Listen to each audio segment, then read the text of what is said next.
Crossfire. I'm Essie Cup on the right. And I'm Van Jones on the left.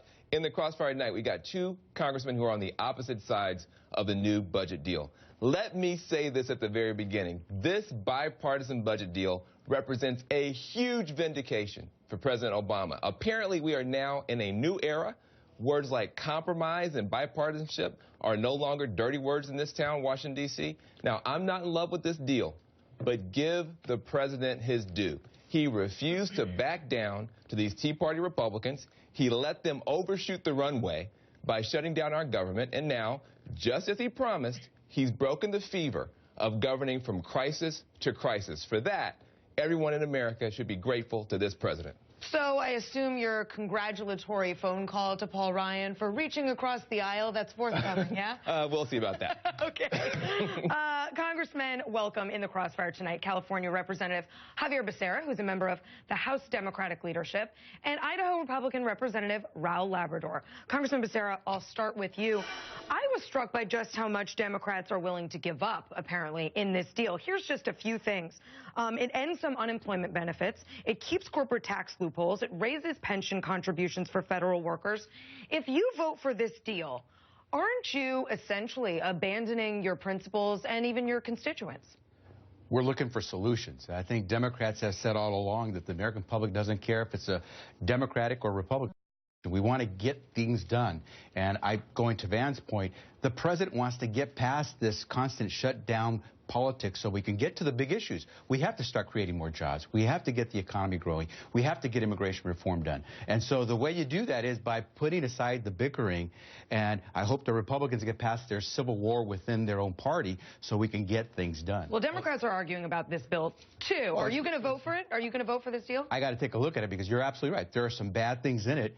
But it's tomorrow. Again, when are you going to take a look at it? When it's issued. We got to take a look. It hasn't been issued. Okay. That's good. Well, speaking of civil wars, you are pretty clear. You said you were confused about whether to be no or heck no. I guess that's what you were quoting. Or a strong no. Or a strong no. Yeah. Very good. I was very civil. Very civil. Very civil. Well, but I'm surprised that you aren't jumping up and down and being a strong yes for this. I mean, look at the stuff you guys get. You don't want there to be any tax hikes on billionaires. You won on that. You don't want to close a single loophole for corporations, many of which aren't paying any taxes. You won on that. You don't want any investment in American infrastructure. You won on that. You want to cut pensions for federal workers. You won on that. What more do you want? Why aren't you happy about this bill? I'm glad that you're getting the Democratic talking points from the White House. Because first, one of the reasons that we got this deal is because Obama has nothing to do with it. He was not at the negotiating table. So I'm not sure why you're praising Obama about this. And I'm not sure why you're talking about the corporate loopholes. I actually want to get rid of the corporate loopholes. Doesn't this bill do, but this bill doesn't do that. This bill doesn't do that. And it doesn't do that because Democrats in Washington, D.C. are unwilling to do that to actually reduce taxes for the American people. I actually want to get rid of all the loopholes. I want to actually reduce taxes for the American people. I want to do all those things. That's one of the reasons I'm against this.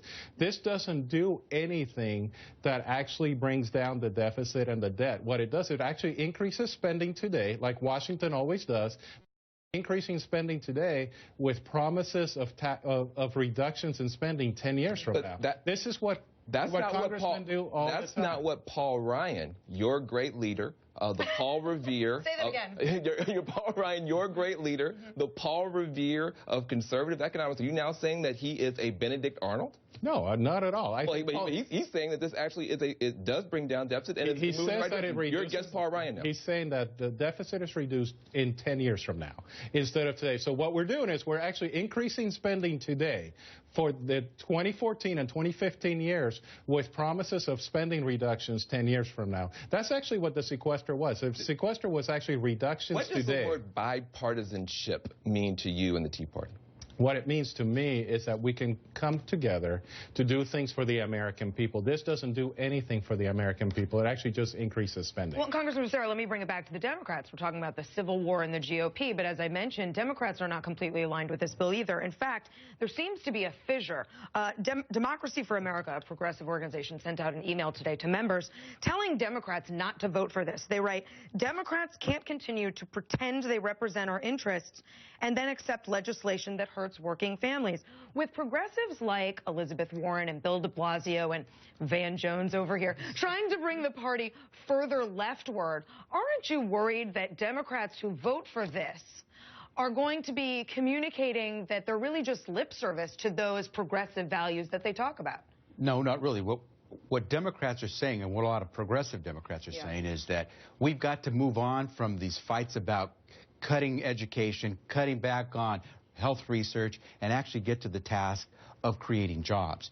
That's why so many progressive Democrats, and I include myself, are not happy with this deal. At the same time, Democrats, as we proved when we reopened government, every Democrat voted for a budget that was a Republican budget, while two-thirds of Republicans voted against their own Republican budget and were willing to leave the government shut down.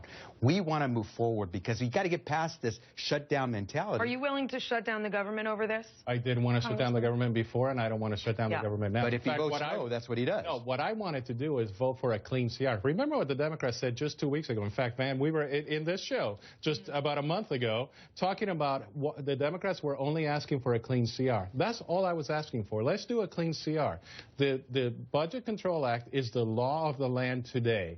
That's all I wanted to vote for. The Democrats don't want to vote for that. In fact, they have been budgeting, but you're not willing to do it today. But you're not willing to do it today. I'd be willing to vote for a clean CR. So, well, let's go do that. That's actually what I want to do. Your leadership right now is in the midst of injecting things that weren't part of the budget negotiation before the bill hits the floor. That's why I want to read it before I vote for it, because I want to make sure no backroom deals are being cut. We just got you guys to agree on something? Yeah. We agree.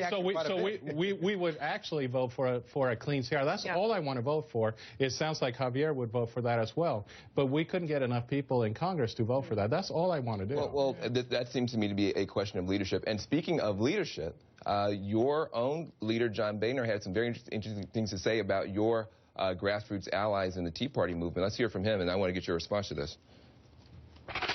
Mr. Speaker, most major conservative groups have put out statements blasting this deal. Are you worried? You mean the groups that came out and opposed it before they ever saw it? Yes, those groups. Are you worried that they're using our members and they're using the American people for their own goals? This is ridiculous. Listen, if you're for more deficit reduction, you're for this agreement. Now, this is extraordinary to me, and I really want to get your feedback on this. This strikes me as a total sea change.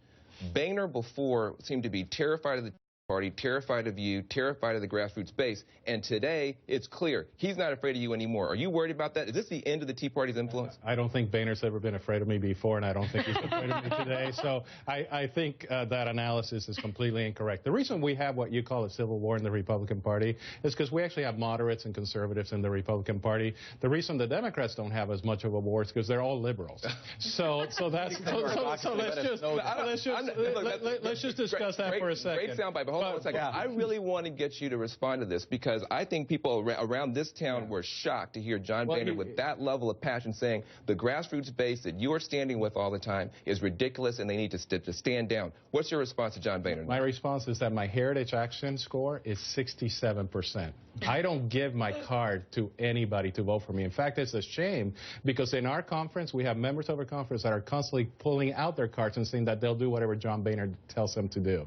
I was really saddened to see John Boehner do this, and I've actually had a good relationship with him. Why would you say? Because I think what he's doing, he's talking about leaks that went out to the press for the last week. We knew what this deal was going to what was going to contain in this deal for the last week. What the outside groups were talking about was actually what the leaks from leadership aides were giving to the press. And I can't believe that he would go to the press and then discuss that these groups have absolutely no ability to talk about what the leaks that his own leadership staff was telling out there. Well, I have a theory about why this deal came together. Next, I'll ask both of you whether it has more to do with the latest poll numbers or the calendar. Hint, Christmas is coming.